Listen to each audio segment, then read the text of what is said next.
The Bostonian versus the book. That was Aaron Rodgers' thing. To your quarterback in the first round. Yeah. It's a luxury pick. We don't have the luxury. We're trying to win right now. I'm in a window right now, and you're going to say, no, we're going to plan this for the future. With a guy who had 4 years, 4 seasons ended by injury. 4. Like, Michael Penix is a walking injury. Like, what are you doing taking him in the top 10? The Bostonian versus the book. And now you have to qualify in these majors. You got to go do it, man. Like, and it just comes off really petty to sit up there and be like, I'm not. You know what you signed up for. So I don't like the pettiness. And I 100% think Taylor Gooch should be in the major championships. Mm-hmm. So in the same note, I'm saying this, but also it's like, hey, this is the world in which we live in right now. And you don't deserve anything. Only on SportsGrid. It's smarter to be on SportsGrid. Your 24/7 sports wagering network. The early line. Magical and historic season in Lincoln, Nebraska continues. He is the best player in the NBA, but also in the biggest moments where the national media is watching. Newswire. Something that we have never seen happen before with one of the iconic coaches in the game. Ferrall coast to coast. The team covers. It's automatic. It's every time. Not sometimes. It's every time. Game time decisions. Luka is actually far more dangerous from 3 on the road this year than at home. This game here tonight, you may want to consider taking as many points as humanly possible. In-game live. Prime time. We got not 1, but 2 coaches fired systems in place. Sports Rage This Late sort of Night. has letdown written all over it. It's going to be hard to match the emotion that they played with the other night. It's smarter to be on SportsGrid. Ferrall has taken over. Let's go. It's Ferrall. Coast to coast. Steaks, chicks, stacks. You and I are going to make a lot of money. It's Ferrall. Coast to coast.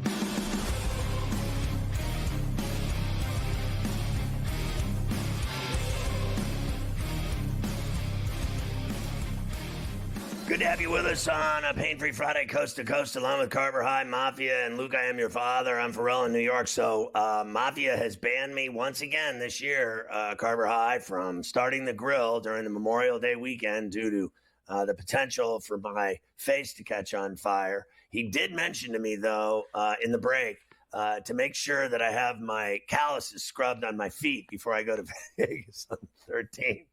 He goes, don't have the black calluses at the pool like last year. It's a real turnoff. So I'm going to go get a petty before I go to Vegas for the Tank Davis fight and Benavidez, the monster fighting. Mafia did say, make sure you get your toes scraped, your feet and calluses scraped. I go for the massage and the warm water. How about that? Why don't we get to the most bet player props for tonight? The Mavericks and the Timberwolves for us. First off, Cat over 20.5 points. Then you have PJ Washington over 5.5 boards. Karl Anthony Towns again under 3.5 assists. PJ Washington over 11.5 points. And Anthony Edwards over 27.5 points, the most bet player props. Yeah, so I'm going to go with Edwards over 27.5. I think he'll have 30 tonight. And, yeah, I'm unwilling to go with any of those other prop bets. None of them. Want to go Luka and Kyrie 25 apiece again? I don't know if I want to go 30 apiece. But Luka and Kyrie 25 apiece. Okay, we'll put those together too. And we'll put it with the golf for this weekend. I'll go, and how about this? I'll go a lively double-double. Okay. I could live with that, and I think that's I'd be willing to look at. I'm just trying to think here in terms of who else do I think is going to produce on that team? No one. So I'm on Ant Edwards. That's it. I don't. I think Cat's so overrated, it's not even funny. I think he's fat and overrated. And I think, and I know Gobert can't shoot. He can only lob dunk. That's it. And I can't even watch him shoot free throws. And Anderson, I mean, I like Naz Reid. Give me Naz Reid over threes. What is he? Probably at 1.5, 2. I'll go I think with he's Nas. at 1.5. And One and a half I'll threes. I'll go 1.5 threes and I'll say blocks or rebounds. If I can combo meal it with blocks or rebounds, I'd be willing to do that. I think Nas Reed's a great player. And I think the other one, what's his name? McDaniels. I like McDaniels also over threes. Those are the only guys that are producing on that team. Only guys who are putting the ball in the hole, that's for sure. Mavericks are now minus 155 for the series. Timberwolves are plus $1.30 for that. In terms of the updated daily who's going to win the NBA title numbers, with the Celtics winning again last night, they have now hit -2 Bills, -2 Hundy, and then Dallas, Minnesota, Indiana 80-1 now, down 0-2. Oh yeah, they're finished.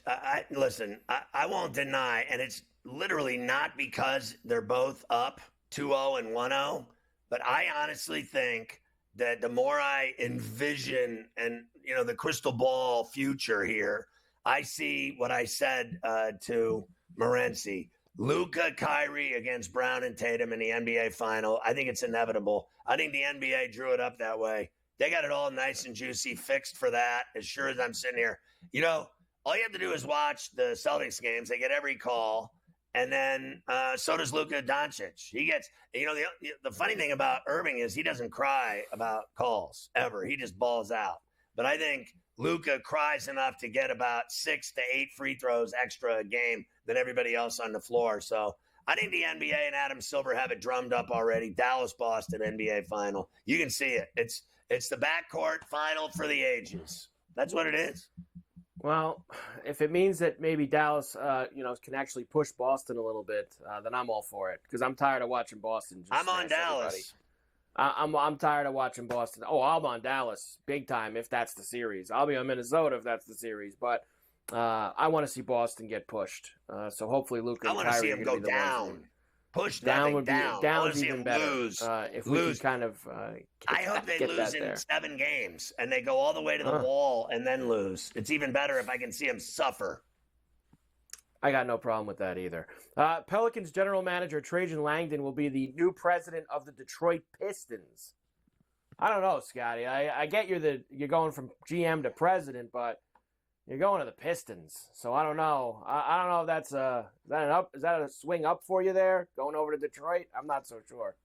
I don't know.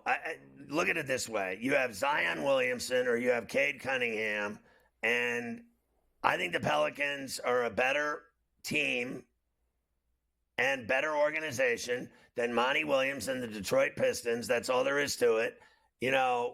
What did they start their season? Weren't they like 0-30? I mean, they're awful. They are awful. They have all these draft picks, and they're still awful. I mean, they were embarrassing. And now he's going there to take that job. But that's his prerogative. It's the same thing we're going to talk about Don Waddell today at some point. He stepped down in Carolina. He's going to take that job in Columbus, it looks like. And I think he'll regret that. You talk about a funeral parlor. The Columbus Blue Jackets? Are you kidding me? They got Johnny Hockey. They might as well have gotten Johnny Rotten to play for him because they don't win. Next, the Lakers and the Spurs are potential landing spots for Chris Paul.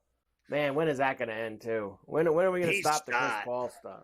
Yeah, he's shot. When are people going to catch up to the fact that he is washed now and it's over? He don't matter anymore. And they talk about him every year in the offseason like he's some golden egg, like he's some franchise-changing offseason acquisition. I mean, have you not seen enough of him doing nothing the last 2 years to realize it's over? The only thing he's doing now, in my opinion, is collecting money. He ain't got no game anymore. No. Done. What's he going to do on the Lakers besides nothing? And I'll tell you this much. I'm going to say it right now. He had a great career. I won't deny it. But D'Lo's a better player than him. D'Lo has 35-point, 40-point nights. And they treat him like he's a homeless person. D'Angelo Russell gets treated like he's a bum and living on the streets on Skid Row. he gets treated so badly in Los Angeles, in my opinion, by the Lakers and the media that he's nothing. I heard the other day, like, Orlando wants him. If I were him, I would run to Orlando. You know why? Because they want him. The Lakers don't even want him, and he fills it up for them all the time. And you're going to go get that old hackney diamond himself, Chris Paul, the biggest ref whiner in the league, and his game's shot. He's old. He can't do anything. What does he do anymore? He can barely get up and down the floor. I mean, honest to Christ, where do they come up with this stuff? He's going to the Spurs. My ass, he's going to the Spurs. Popovich doesn't want that old goat. He's got a young team. He's got the 4 and the 8 in the draft. There's nothing I don't know about this league. That's not happening, okay? Here's what we're going to do. We're going to have the youngest team, the Thunder, remember? Let's go get KD. Yeah, sure. The youngest teams in the league want nothing to do with geezers. Nothing. I would think not. They're done. Just like the police department, the NBA has closed their investigation on Josh Giddey, so he's free from any entanglements. Bronny James attracting fan wagers to be the number 1 pick in the draft. I don't know what people are thinking about there. Wait. Go ahead. So you have how dumb is this? I don't get it. Are you kidding me that someone's going to actually bet their hard-earned money that kid is going number 1 in the NBA draft? Now, he's gone from being he scored 4 points a game at USC. Now he's the number 1 draft pick in the NBA. Bull effing shag.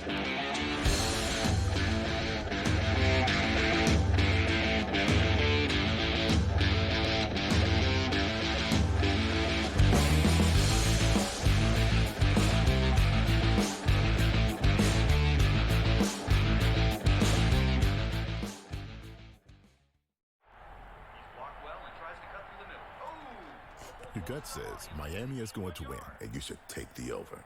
Your gut also said your NFT selfies would only go up in value. They didn't. But your head is on SportsGrid and knows the QB is in concussion protocol. The backup has a 45 QBR against the zone coverage. The New York D has the most sacks in the league. So yeah, trust your head. It's smarter to be on SportsGrid. The Cam Rising stuff last year with Utah, 3 months of pretending he was questionable with a torn ACL, ridiculous. It's a lot of gray right now when it comes to this stuff, and we really are. When people say we're in like the 2nd or 3rd inning of sports betting, that's why I agree, because there's so many of those situations that are very, very difficult to explain to a novice. Game time decisions, only on SportsGrid. A surprise winner on the PGA Tour. Taylor Pendrith ends up winning his first PGA Tour win. He was pretty darn lucky to win. Ben Coles should have won that tournament, also seeking his first PGA Tour victory. He went into the 18th hole, the easiest hole on the golf course, with a 1-shot lead, and he was there in 2, just less than 30 feet from the cup. Newswire, only on SportsGrid. Devastating loss to Georgia Tech, where they made significant coaching errors, but Miami, with all of these changes, obviously looking to churn over this roster and upgrade the talent level. Don't sleep on Rick Pitino. Listen, at the end of the day, the portal is the portal, Mike. Don't matter where you came from, it's where you're going and how much money can you get. Inside the transfer portal, only on SportsGrid.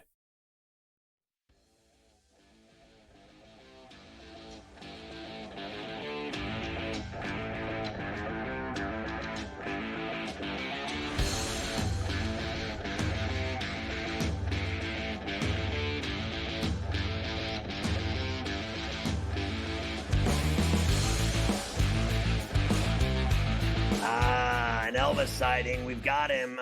Denny Bernstein from the Fourth Period and NHL Radio on Sirius XM joins us to talk about the Stanley Cup Conference Finals. Elvis, I got to ask you, first of all, I was listening to NHL Radio in the car. I was listening to Laughlin, and they got all these guys on. I can't keep track of all of it. I saw him promoting you. I was like, that's my boy right there. And then I thought of you. I know you had your birthday this week, and he's now 35, same age as his wife, Patty. He's done a great job of staying young all these years. And now you have the prospects of a potential. There is potential for you to fly from West Palm Beach to Edmonton, Alberta on a regular basis over a 2.5-week stretch. I'm sure you're looking forward to that, but I've always said you can buy 3 suits for the price of 1 in Edmonton, and they got nice suits. Yeah. Oh, what made you think I would want to fly Fort Lauderdale to Dallas and it takes 2.5 hours? I'd rather take 10 hours to get to Edmonton for a Cup final. But all kidding aside, look, Scotty, there's not much separating these 4 teams. There really isn't. Like, if you wanted to bet on one thing, you bet on the Dallas Stars losing Game 1 because that was the 7th Game 1 in a row that they've lost. And when they lose, what happens? I know Jake Gottinger had that, highlight reel save on Connor McDavid in overtime, but watch the second goal. It was a bad goal. Went through his legs, the Zach Hyman goal, and that's the problem with the Stars, Scotty. Like, at some point during the game, and plus, you ever see when the Oilers lob the puck in, like lob it in high? He would be worse than, let's say, Gio Stanton in the outfield. Like, he can't catch the puck when they lob it in. He's the weak link. Not saying, and I picked Dallas in the series. I picked them in 5, and I'm regretting that pick already. But the weak link in the Dallas Stars, besides the fact that Rupe Hintz is out and he's the number 1 center, is the play of Jake Gottinger. He'll be spectacular for 58 minutes and kill you in 2 minutes, and you wind up losing the game. That's my biggest concern about that team. They hadn't won a Game 1 since like 2020 in the Stanley Cup final. Now, I know that you had picked them and Carolina to be in the Stanley Cup final. Before I get into the game last night, I want to get your reaction to Waddell stepping down and allegedly he must be getting the job in Columbus if he quit his job. I mean, he was allowed to interview, so he did, and then he quit, and that means he's got something else, right? You don't just walk away from that kind of power unless you have something lined up. Is he getting the job in Columbus? I would assume so, Scotty. He's not going to retire, right? If you would, then you'd have the press conference where he would be there. You announce your retirement, pass the reins on to Eric Tulsky, who's their stats guy, their advanced stats guy. But with respect to them, you got to assume that's what's going to happen. And same thing in Edmonton, to be frank. If the Oilers would lose in this round, maybe there's a change with Kenny Holland as well. But you got to think that, Don Waddell's a very smart guy and a smart business guy. The fact that he did it the way it was orchestrated, you have to connect the dots. The Columbus Blue Jackets job is open. It's a big job because it's a lot of work, and they're near the bottom of the Eastern Conference. But you have to assume that's the next domino to fall with respect to Don Waddell. So, I mean, did the owner give the coach Brenda Moore a 5-year deal, or did Don Waddell do that going out the door? Give him a new 5-year deal. He wins all these big regular season games that don't matter. He sure does. I mean, honestly, I don't understand the thinking of because I thought literally that he might be the guy for Toronto or Utah and not staying there. But he likes being there, Scotty, and that's the one thing. Look, whatever. Tom Dundon isn't the most free spending owner. Remember, he's the one that stopped doing the radio broadcast and now simulcast the TV for the radio. All the other teams are doing it right now. Rod Brind'Amour likes being in Carolina. Thinks he can still win with the team. Like the quality of life is really good down there, and it helped Tom Dundon because look, if he's going to go to Toronto, he's going to want $5 or $6 million to coach that team. I will bet you real money that's not what he's getting paid in Carolina, which is fine. Good for Rod, and I agree with you. He wins a lot of regular season games. They've had over 110 points 3 seasons. I don't think he's ever won a game in the conference final. I think his team's got swept twice. Although he will tell you last year they could have swept the other way. It's a good fit. He wants to stay there. They could afford him. They do well. They draw well. I get it. But the next step in the process, Rod, is to at least get to a cup final, if not win it all. So I talked earlier on the show today about how great the Oilers' penalty kill is. 37 out of 40. You can win the Stanley Cup. You keep that up. Yeah, and 20 straight. And one guy, look, Chris Novak gets a lot of credit, but the guy who really should get credit is the Hall of Famer, Paul Coffey, who came down from the front office, is now coaching behind the bench, changed the mindset of the defense in the regular season when Chris Knobloch came in. And then, his switched Cody Cece and Darnell Nurse was a terrible pair early in the playoffs. And he swapped them out. He switched them up, put them on different pairings. And now you see the benefit of it. They've killed 20 straight, which, Scotty, if you tell me the way the path the Edmonton Oilers are winning games in this late in the season was going to be the penalty kill, I would tell you we're drinking before you came on the air. Like, it's not they win games, but I know that. But it's not how they win games, but it's how you win games at this point of the season when there's 4 teams left. So I give him full credit. Skinner played really well last night, but I think Dallas, again, when they look at game 1 like they looked at the last 6, they'll regret the way they played last night. What are we going to see tonight at Madison Square Garden? Yeah, well, is the myth and legend Matt Rempe going to make the ice? I think that's the most important thing. Is he in the lineup? I've never seen a guy galvanize more fans and media and everyone playing 5 minutes a night, Scotty.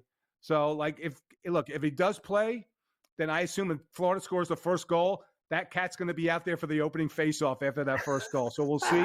He's just a myth. He's a legend. He's almost as big a legend as you. But we're really interested to see how they utilize Matt Rempe if he plays tonight. But the Rangers have to be more desperate at this point. I got to tell you, Florida just looks like such a superior hockey team to them. That was total world domination in game 1. If they do that again tonight, it's good night, Irene, and the Panthers are going to find their way back in the Stanley Cup final. Happy birthday, Elvis. You're the man. You know it. Say hi to Mama.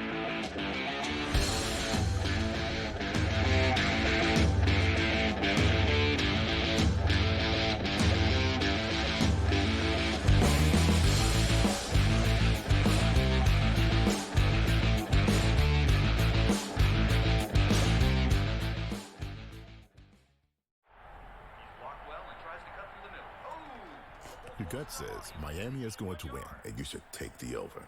Your gut also said your NFT selfies would only go up in value. They didn't. But your head is on SportsGrid and knows the QB is in concussion protocol. The backup has a 45 QBR against the zone coverage. The New York D has the most sacks in the league. So yeah, trust your head. It's smarter to be on SportsGrid.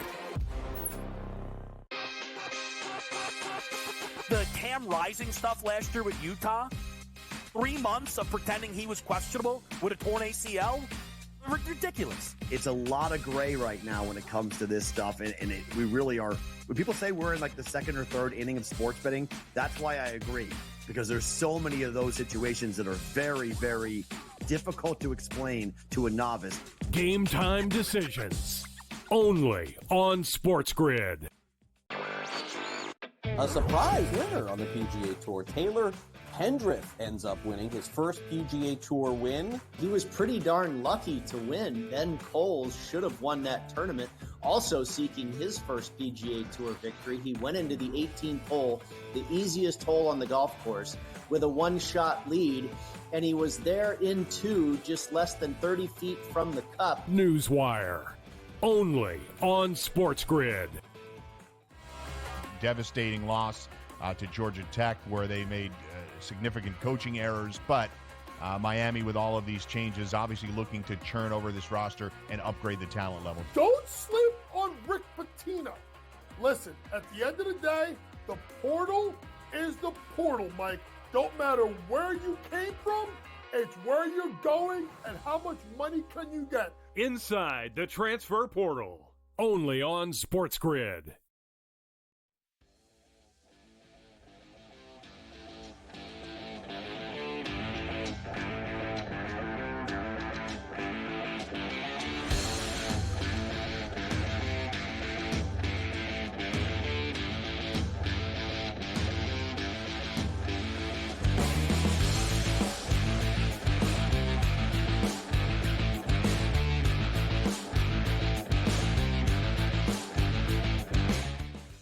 Well, Carver High, I just thought the Edmonton Oilers outplayed the Dallas Stars last night. I don't believe in all that. Fair enough. They haven't won a game 1 in 2 years, 3 years, 4 years. But in 2020 is the last time they won a game 1. Like, that's crazy. The last time they won a game 1. But meanwhile, here they are every year in these deep playoff runs. Dallas is a really good team, and they didn't look like it last night. They were down 2-0, and I thought Edmonton beat them to the puck every time, everywhere, neutral zone, along the walls, in the corners, getting chances in the slot, in the crease. I thought Edmonton flat out outplayed them. That's why they won. It had nothing to do with streaks. Yeah, I agree. Dallas, to me, just kind of looked like a team that hadn't played in a week, is honestly what they look like. They look like a team that was kind of getting themselves going again, and yet they still got this game to You said overtime. it would happen. We both did. Yeah. And look, they were down 2-0 in this game. They got the game to overtime 2-2. The moment for me, honestly, was them not scoring on the 4-minute double minor to start the first overtime. I mean, they called timeouts. They got their best guys out there for almost the entire 4 minutes, and they weren't able to cash in. So eventually they go to the second overtime, and the guy who took that double minor, Connor McDavid, he cashes in 30 seconds into the second overtime on TNT. Tanev plays the puck up the boards. Here's Bouchard in front. Score! Connor McDavid, the redirect early in the second overtime. The Edmonton Oilers win Game 1, 32 seconds in. What a period play. 5. That's how they end these games, stunningly always. It's overtime, and, double overtime. It doesn't matter when. It always ends with a shocking goal. Oh, there it is. And that's how it ends. So typically, in my view, it ends quickly in either overtime, first overtime or second. These games rarely go like the history of the league. They rarely go when we've seen 5 overtime games, Flyers, Penguins. Those games are insane. It'll drive you nuts. These other games usually end quickly, and it ended quickly into the second. And, this Bouchard doesn't get enough credit. Neither does Hyman. Neither does Nugent Hopkins. They have so many guys on this team that can flat out play. We already know all about Draisaitl and McDavid and everything else. And I agree with Denny Bernstein in that Ottinger can be brilliant at times, and then Mike, he can be sloppy and give up goals that he shouldn't be giving up, like, ugly goals. That was a goal that shouldn't have happened. It was just, how do you leave that guy all alone in the crease cooking hot dogs on the front doorstep with a cigar in his mouth? I mean, he's got to be cleared out of there by somebody on Dallas. You have to hit him. And that's just, tackle him. Literally beat his ass, cross-check him, slash him. I don't care what it is. Hurt him. But they just let him stand there and set up shop. It was ugly. It was ugly indeed. I know we've been having some fun with Connor McDavid here in these playoffs, looking for some excitement out of him. You would think that an overtime winner might be able to do it. No, Scotty. It was actually his team killing off that 4-minute double minor that got him more excited than the goal. Here's McDavid. Describe the feeling of that goal. A bit of relief for you, I would imagine, too, to get that goal. Yeah, always nice to score an overtime goal. A big goal, great play by Bush as per usual. What a thrill. What was it like sitting in the box while that penalty was being killed, and then obviously went to thank the guys after it? Long, really long, really long, miserable. I hated every second of it, but the guys did an amazing job. Truthfully, the penalty kill has just been amazing, and to step in there 4 minutes against a good power play, can't give those guys enough credit. So he doesn't ever want to do interviews during the regular season or in the playoffs. He would never, in my opinion, make it in New York. He would never make it here because they have 50 mics in his face every night and guys like Larry Brooks driving him crazy with, questions that would make him insane. I don't think he could cut the mustard. Edmonton and Canada is bad enough because Edmonton still is a hockey hotbed. Alberta's a hockey hotbed, but I don't think he could make it in Philly or New York or Boston. I think it would drive him nuts. Yeah, Toronto as well would absolutely drive him mad. He needs a place like San Jose, just like chilling on the beach, chilling the most, and just nobody bothering him and playing hockey. I'll give you the numbers. He didn't even think that was a high stick on him. He thought that Duchesne yanked it up and did it to himself.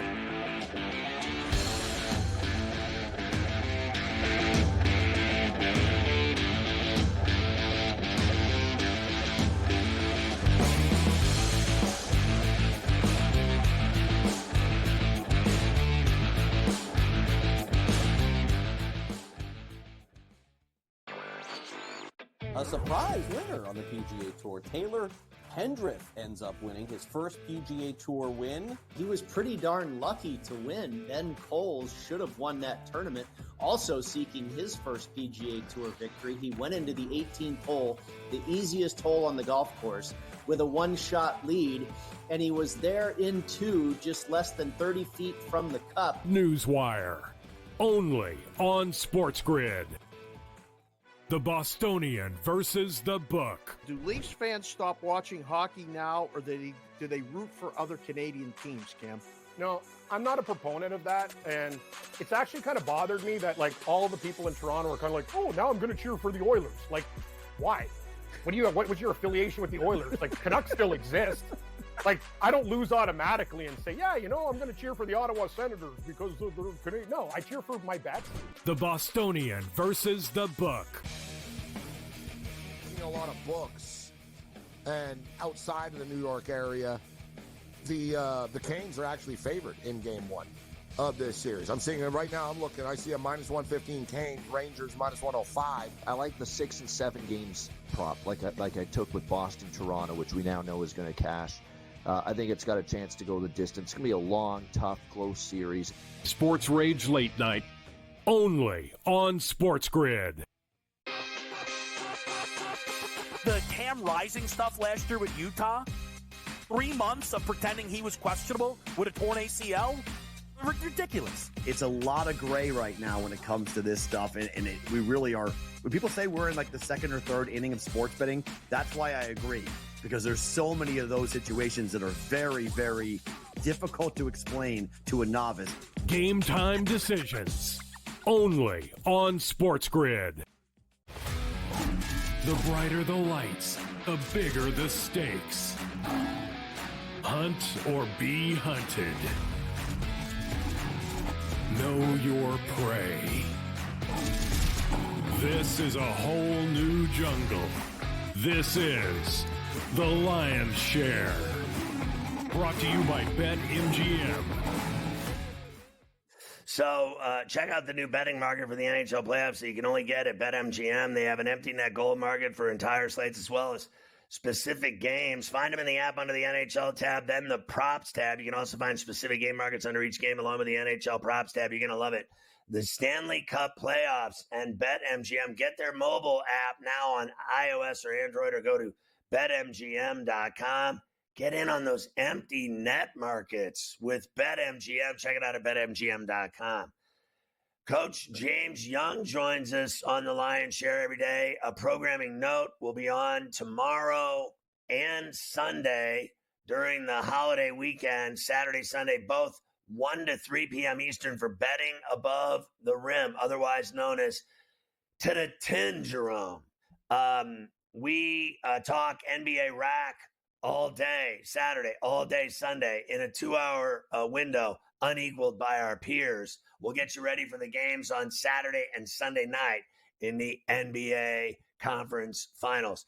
Coach, I was talking earlier on the show today about Jaylen Brown, why he got snubbed for any of those 3 All-NBA teams, because I said all he does is score, which I don't have a problem with. For $350 million, I mean, he scores more than anybody for that kind of bag.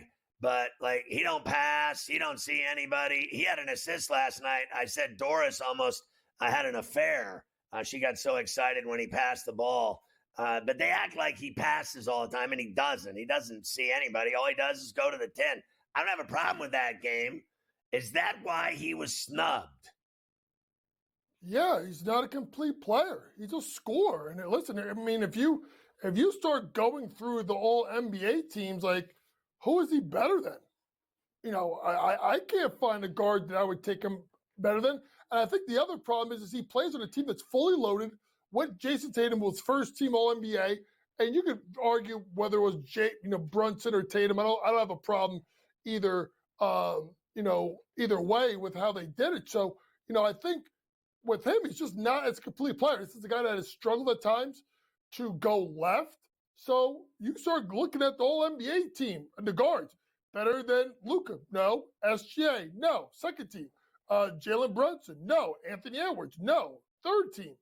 Devin Booker, no. My opinion, Steph Curry, no. Halliburton, no. He shouldn't deserve to be on this more than any of those guys, right? And I think the thing that gets interesting with JB is, like I said, it's the sum of their parts. Like, he doesn't have to go off for his teams to win. All these guys, Ferrall, if they have off nights, their teams can't win.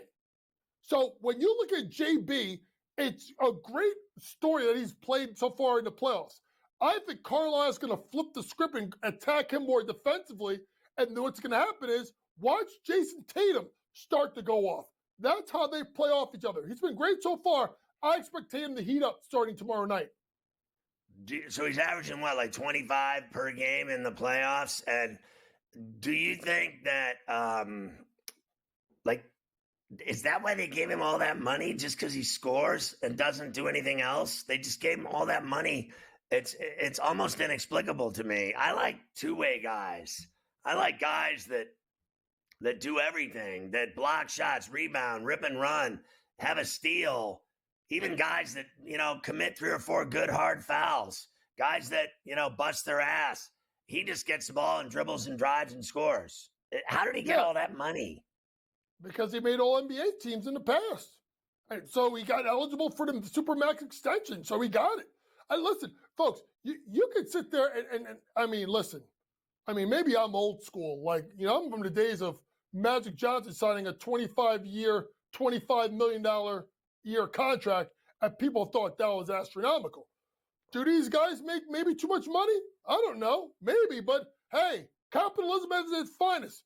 You have a market, people want to pay, go get that check. I'll never be mad at them. So listen, it'll be interesting because at the end of the day, Ferrall, if they don't win it this year or next year, they're breaking up Tatum and Brown. They're going to have to. Their window, people think their window is wide open. Their window is shrinking if they don't win. They got to get it this year or next, or I think they're going to blow that team up, and one of those two guys will be moved. If, hypothetically, it's the backcourt final of the century with Luka and Kyrie against Brown and Tatum, who do you like? Ferrall, I just want to see it happen because I want to see Kyrie Irving roll up at the TD Bank Garden. Ferrall, remember the movie Celtic Pride? Daniel Stern, Dan Aykroyd, right? One of the Wayans brothers. They will kidnap that brother off the plane. He'll never make it. He will burn no sage. He won't burn no ganja. He won't burn no weed up in there. They won't let this brother off the plane. But I'll tell you this much. I'm all here for it. And I've said it. The West is going to win the championship. I still think it's Minnesota in 7. But if it's Dallas, I still think the fact that they're more battle-tested, Ferrall, in the West. Boston is not going to be challenged at all, and they make it caught sleeping by the team out West. Western team that wins the conference finals between Dallas and Minnesota, they win the NBA championship. Why do you think it's Minnesota? I think what's going to happen is they're going to win tonight. It's going to be 1-1, and we're going to zigzag our way all the way to Game 7. So that's my first pick. I'm taking the Minnesota Timberwolves minus a 5.5 tonight, Ferrall. This is a must-win spot. Think about this. They were minus 4.5 last game. They lost. And they went to 5.5. That shows you the desperation. Cat will be better. Ant will be better. They'll play with more pace. I like Minnesota minus a points tonight. But you liked Dallas in Game 1 with the 4.5, and now you've turned your back on them. Nope, it had nothing to do with that, Ferrall. It had to do with the fact that I thought Minnesota, after coming off that Game 7 win at Denver, there was going to be a little bit of a drop-off. That's why I took the plus 4.5 with Dallas. Now I'm going the other way. Minnesota levels it up tonight.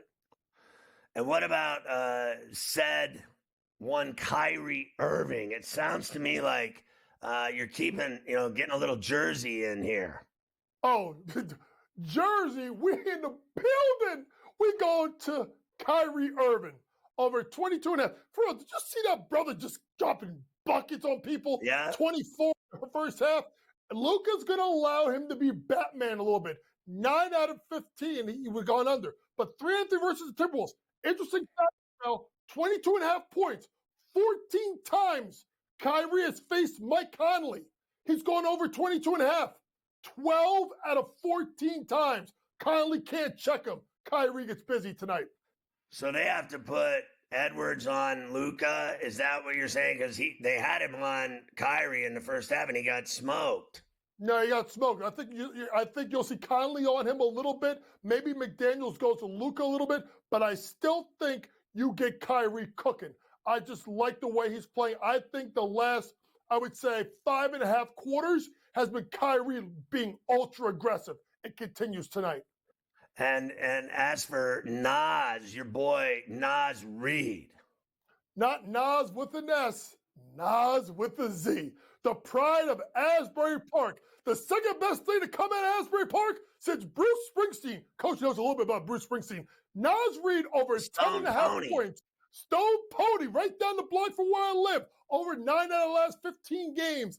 5 out of the last 8 versus Dallas. With that pick and roll going with Kyrie and Luka, maybe Gobert's minutes go down. Nas Reed goes up.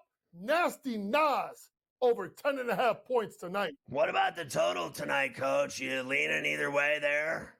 I'm going over because Minnesota talked about wanting to play with more pace. I think they get this game up and down to give Ant the room in space. Game goes over. I say Halliburton doesn't play tomorrow night at the Fieldhouse. What do you say? It's over. Oh, turn out the lights. The party's over. Unbelievable that I have to listen to him sing. I'll see you tomorrow at 1 o'clock for betting above the rim, Coach. Go have some sushi.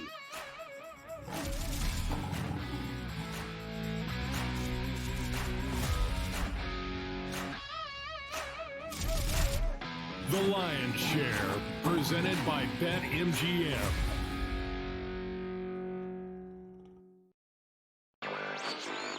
A surprise winner on the PGA Tour. Taylor Hendrick ends up winning his first PGA Tour win. He was pretty darn lucky to win. Ben Coles should have won that tournament.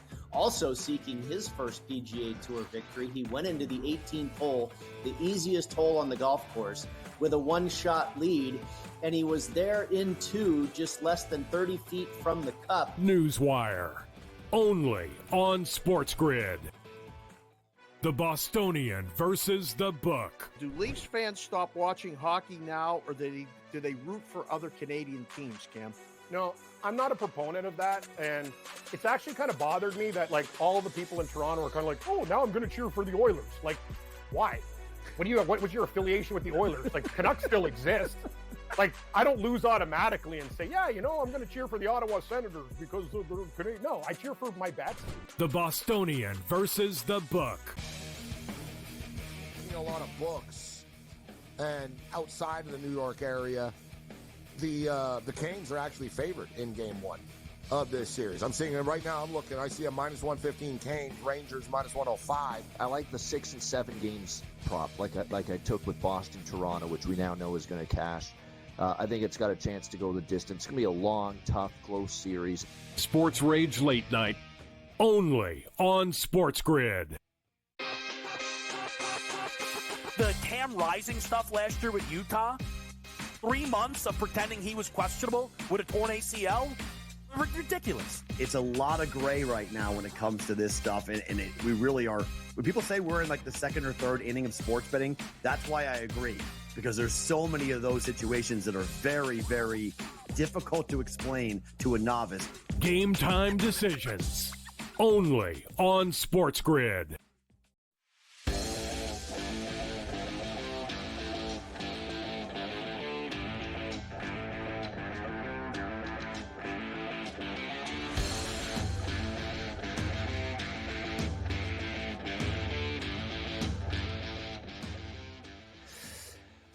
Davis Lee Roth-Matic is back again from Fantasy Sports Today. You can follow him on X at Davis Matic, Mattek. He's on Coast to Coast every day with us. And horrific storms in St. Louis as his neighbor's 100-year-old oak came flying through his backyard, crashing into the fence, destroying property, destroying the yard. They're going to be chainsawing that puppy for hours. Going to drive everyone nuts and cost you an arm and a leg. violent thunderstorms you're dealing with today, Davis. I mean, look, we better pick some winners tonight, Scotty, because these chainsaw fellas, you're right. They do not come cheap, these men who are coming to come chop this tree up, because I'm not manly enough to take the tree down myself. They do good work, and they're going to be rewarded for it. So we're going to pick some winners. So last night, I bet on Toronto over Detroit. I said that Gausman would win, and he did. And I bet on the Orioles to win the game on the south side of Chicago. And I said they would score 8 runs themselves, take the over. It ended up at 14. But it ended up in a bizarre ending, that game in Chicago. Quite the controversy at the end of that game. And what are they? Is baseball admitting they got it wrong today?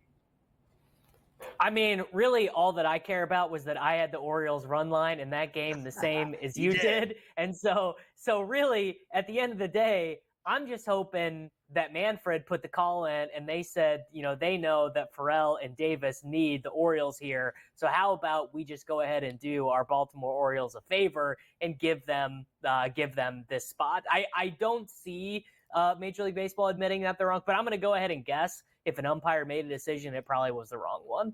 Well, they admitted it. So Benintendi popped up. Gunnar Henderson caught the ball. The umps called the infield fly for the second out. And then the third base ump, Valentine, ruled that Vaughn interfered with Henderson on the play. And after the game, the crew chief said there was no discretion when a base runner appears to make incidental contact with a fielder, even if the play results in a defensive out. But I think today they said that they got it wrong. All right, well, fair enough. I mean, I'm glad they got it wrong then. Like at the end of the day, I don't care about justice. For the Chicago White Sox, why would I possibly care about justice for the Chicago White Sox when I got an Orioles ticket? And by the way, I mean, I want the White Sox to lose every possible game, because whenever they play my Kansas City Royals, looking like one of the best teams in the American League, I want them to be so deflated and so worthless that they don't even try and fight against my Kansas City Royals, Scotty. So I've been reading about all these new nasty pitches in baseball, like Gilbert's cutter and Crochet's cutter. And we're hearing about splitters and sinkers. And are you noticing all these new funky pitches that are getting batters out?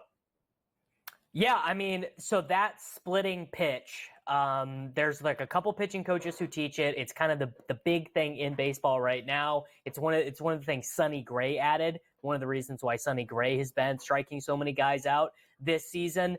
I think the issue is, as we're going to find, what is throwing a ball that hard but with that much movement going to do to your arm? I think it's going to wear your arm out. But I have noticed it. I mean, Scotty, I don't know if you have noticed this just in general. Kind of crept up on me. Runs are down across baseball this year. Runs are down. Strikeouts are up.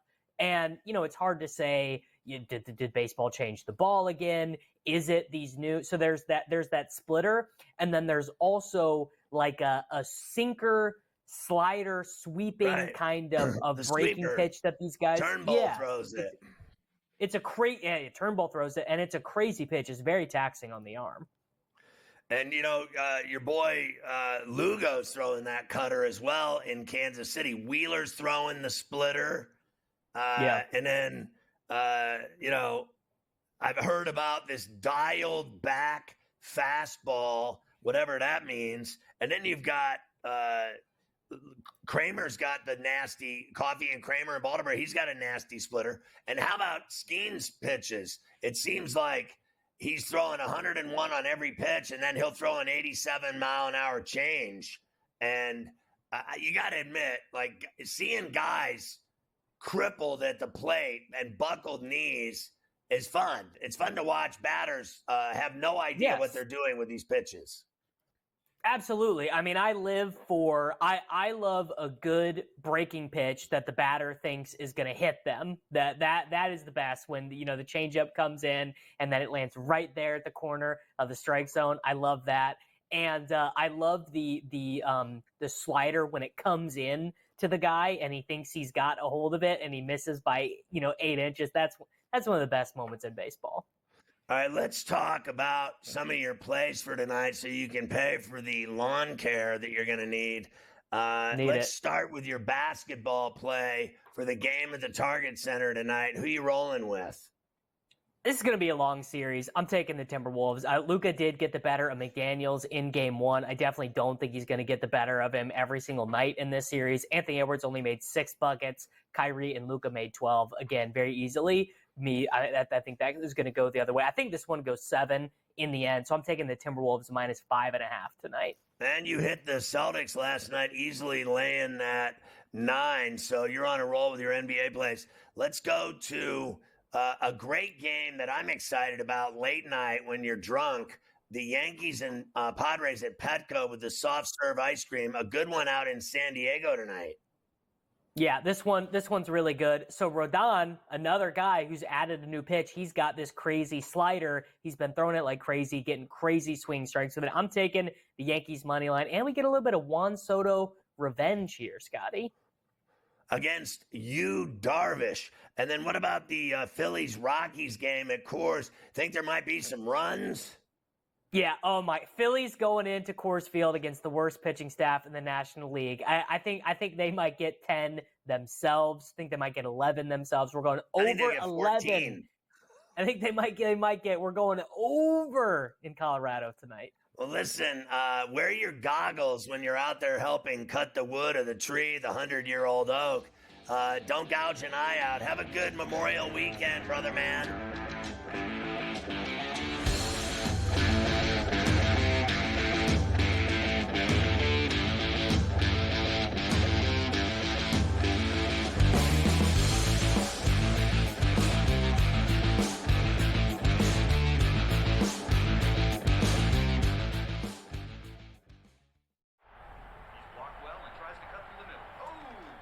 Your gut says Miami is going to win, and you should take the over.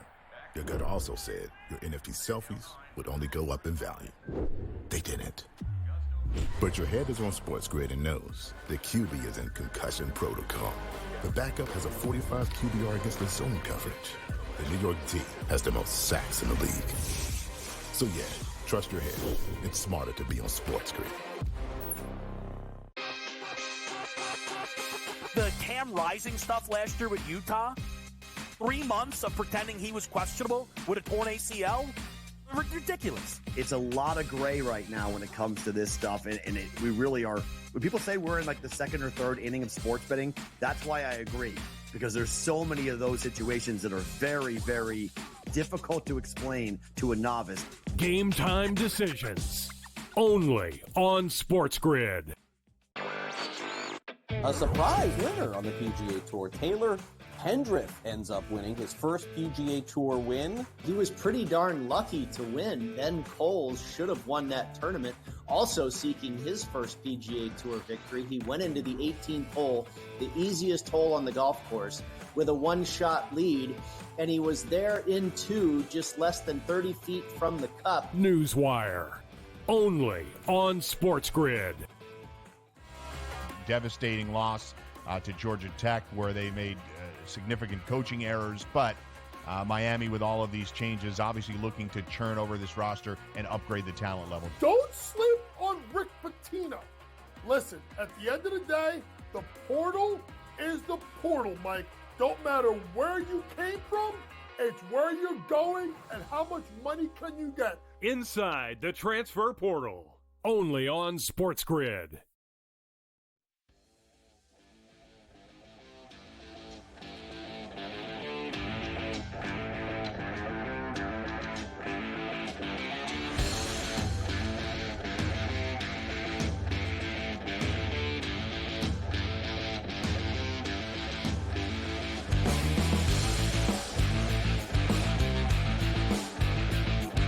How about non-quarterbacks for next year's draft? Why don't we hook up with Rich Sermonello? Hey, Scott, let's talk a little 2025 NFL draft. I know we're 11 months away, but it's never too early. We're getting a head start on it. Now, I mentioned here with you a couple of weeks ago, 2025 looks like it will not be a great draft in terms of quarterbacks, subject to change. But looking at the teams most likely to pick first overall, Scott, and the caliber of talent behind center, I don't think it's going to be a quarterback number one overall. Now, quick history lesson.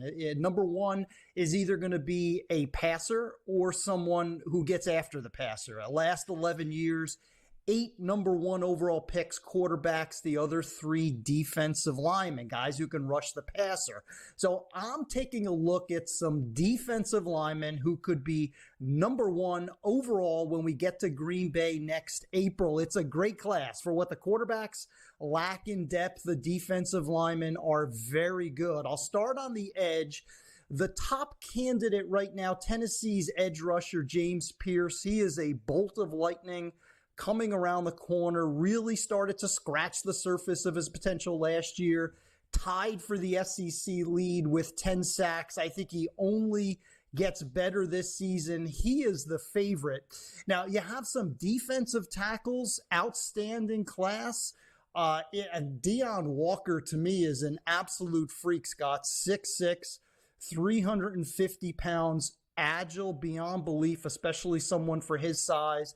Mason Graham of Michigan, another kid, very big, relentless, nonstop motor. Michigan's going to have the best tandem of defensive tackles in the country this fall. Offensive lineman, listen, if we go to offense, Will Campbell of LSU would be my choice at this point. Kelvin Banks of Texas is an option, but I'm going to spend the remainder of our time here focusing on a player who I think is going to rise up draft boards. It's Michael Williams, the defensive end from Georgia, now in his 3rd season.